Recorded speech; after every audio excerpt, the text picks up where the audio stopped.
काकी हजुर के गर्दै हुनुहुन्छ? यिनको पानी खाने दाना खाने ठाउँ सफा गर्दैछु। सबैजनाले कसरी सफा गर्ने हो भनेर भन्नुभएको थियो, म्यासेज पनि गर्नुभएको थियो। हाम्रोमा चाहिँ सजिलो छ, ल हेर्नु यसरी सफा गऱ्यो भने यता देखाइदिनु त नानी। यसरी यहाँदेखि पानी जान्छ सर्लक्कै, यसरी सर्लक्क पानीको चाहिँ दिनमा 2 पटक सफा गर्नुपर्छ। घाँसको चाहिँ 1 दिन बिराएर नत्र 2 दिनमा अनिवार्य सफा गर्नुपर्छ।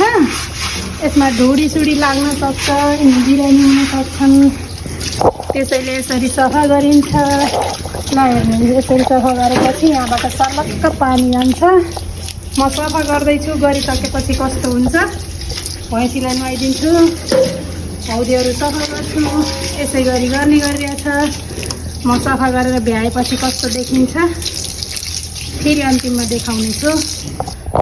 मैले सबै सफा गरेर भ्याइसकेँ। हेर्नु होला, यसमा दाना खुवाउने हो। यसरी ढक्कन लगाइदिन्छ। ढक्कन लगाइसकेपछि त्यहाँबाट केही जाँदैन।